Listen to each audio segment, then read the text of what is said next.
Hello, guys. I hope you are all well today. I will tell you the story of Cinderella. Once upon a time, in a faraway land, there was a beautiful and pious girl named Cinderella. She was the only child of a wealthy man and his beloved wife. Sadly, Cinderella's mother fell ill and passed away, leaving her daughter with words of wisdom and love. Dear child, be good and pious, and then the good God will always protect thee, and I will look down on thee from heaven and be near thee. Cinderella was heartbroken by her mother's death, but she remained faithful to her mother's words and visited her grave every day to pray and weep. As time passed, winter arrived and covered her mother's grave with a white sheet of snow. When spring came, the man remarried a woman who had two daughters of her own. They were beautiful on the outside, but wicked and cruel in their hearts. The stepmother and stepsisters were jealous of Cinderella's beauty and kind nature, so they treated her poorly and forced her to do all the housework. They took away her nice clothes, made her wear an old gray bedgown, and gave her wooden shoes. The wicked stepsisters mocked her and called her names like kitchen wench and Cinderella, which means little cinder girl. Despite their mistreatment, Cinderella remained good and worked tirelessly, doing everything that was asked of her. Her life was a daily struggle, from waking up before dawn to carrying water and chopping wood, to cooking and cleaning until late at night. Her stepsisters made her life even more miserable by pouring out her peas and lentils into the ashes, forcing her to pick them out one by one. Cinderella had no bed to sleep in and was forced to rest on the cold floor by the fireplace, which made her look dusty and dirty all the time. One day, Cinderella's father was going to the fair, and he asked his stepdaughters what gifts they wanted him to bring back for them. They asked for beautiful dresses, pearls, and jewels. When he asked Cinderella, she simply replied, "Father, break off for me the first branch which knocks against your hat on your way home." On his way home from the market, Cinderella's father bought beautiful dresses, pearls, and jewels for his two stepdaughters. As he rode through a green thicket, a hazel twig brushed against him, knocking off his hat. He broke off the branch and took it with him. Upon his arrival, he gave his stepdaughters the gifts they had asked for, but for Cinderella, he gave her the hazel branch. Cinderella thanked her father, went to her mother's grave, planted the branch on it, and wept so much that her tears watered it. The branch grew into a handsome tree, and 3 times a day, Cinderella would sit beneath it, weep, and pray. A little white bird always came, and if Cinderella expressed a wish, the bird would throw down to her what she had wished for. Meanwhile, the king had appointed a festival to last 3 days, and all the beautiful young girls in the country were invited so that the prince could choose a bride. When Cinderella's stepsisters learned of the festival, they asked her to comb their hair, brush their shoes, and fasten their buckles. Cinderella obeyed but wept, wishing she could attend the dance as well.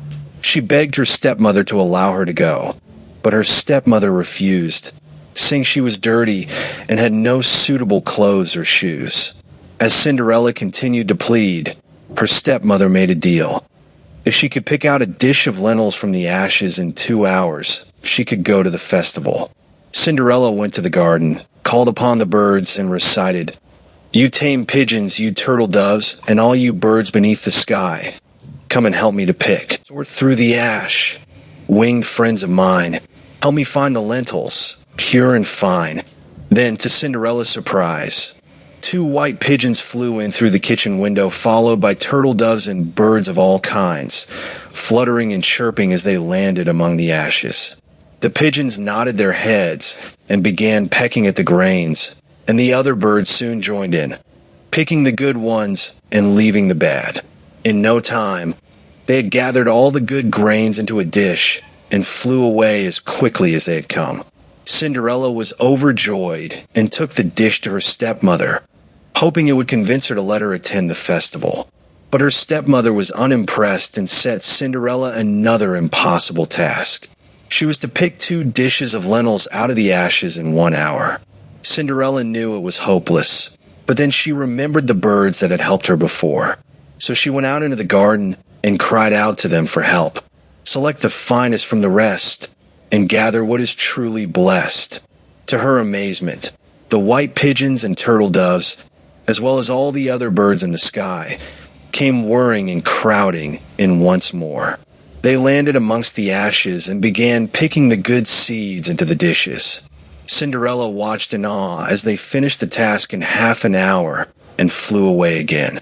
She brought the dishes to her stepmother, hoping it would finally convince her to let her go to the festival. But her stepmother remained cold-hearted and cruel. All this will not help thee. Thou goest not with us, for thou hast no clothes and canst not dance. We should be ashamed of thee. Her stepmother turned her back on Cinderella and left with her two daughters, leaving Cinderella alone once more. As no one was at home, Cinderella went to her mother's grave beneath the hazel tree and cried out, "My little tree, please do shiver, and let silver and gold flow like a river."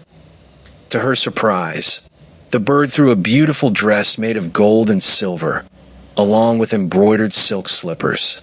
She quickly put on the dress and went to the festival. Her stepsisters and stepmother did not recognize her, thinking that she was a foreign princess because of her stunning appearance.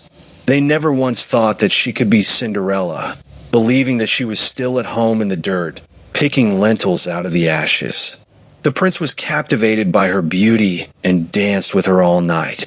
He would dance with no other maiden, and if anyone else came to invite her, he said, "This is my partner." After dancing until evening, Cinderella wanted to go home, but the prince offered to escort her. She managed to escape him, however, and ran into the pigeon house. The prince waited until her father came and told him that the stranger maiden had leapt into the pigeon house. The old man thought it might be Cinderella and tried to find her. They searched inside the pigeon house, but no one was there. When they arrived home, Cinderella was lying in her dirty clothes among the ashes, and a dim little oil lamp was burning on the mantelpiece. She had quickly jumped down from the back of the pigeon house and run to the little hazel tree. There, she had taken off her beautiful clothes and laid them on her mother's grave. The bird had taken them away, and she had put on her gray gown, hiding in the kitchen. The next day, when the festival began again and her parents and stepsisters had gone, Cinderella went to the hazel tree and said, "My little tree, please do shiver, and let silver and gold flow like a river." The next day, the bird brought down a dress even more beautiful than the one Cinderella wore the day before. She appeared at the festival, stunning everyone with her beauty. The prince eagerly waited for her and danced only with her. Whenever someone else invited her to dance, he quickly claimed her as his own partner. As the evening drew to a close, Cinderella wished to leave, but the king's son followed her to discover where she lived. Cinderella ran away from him and into the garden behind her house. There stood a tall, beautiful tree with magnificent pears hanging from it.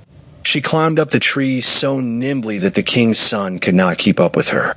He waited until her father arrived and said to him, "The stranger maiden has escaped from me, and I believe she has climbed up the pear tree." Cinderella's father thought that it might be her and had the tree cut down with an axe. However, when they searched the tree, there was no one there. Cinderella had jumped down on the other side of the tree and made her way back to the kitchen, where she lay in the ashes as usual. She had taken the beautiful dress to the bird on the little hazel tree and put on her gray gown. On the third day, when her family had left for the festival, Cinderella went to her mother's grave and recited the same spell as before. The bird threw down a dress more splendid and magnificent than any before, with golden slippers to match. At the festival, no one knew what to say when they saw Cinderella in her stunning dress. The king's son danced only with her and refused to allow anyone else to dance with her, insisting that she was his partner. As evening fell, Cinderella knew she had to leave the grand ball, and the prince desperately wanted to follow her, but she escaped too quickly for him to catch up. However, the prince had a plan.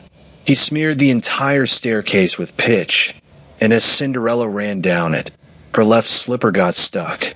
The prince picked it up, and it was small, delicate, and made of pure gold. The next day, the prince went to Cinderella's home with the slipper and announced that he would marry only the woman whose foot fit this golden slipper. The two stepsisters were thrilled, as they believed they had pretty feet. The older stepsister tried the slipper on in her room with her mother by her side. She could not fit her big toe in it, and the shoe was too small for her. Her mother gave her a knife and told her to cut off her toe, saying, "When you become queen, you won't have to walk anywhere." The stepsister cut off her toe, forced her foot into the shoe, and swallowed her pain before going to the prince. He took her on his horse and rode away with her as his bride.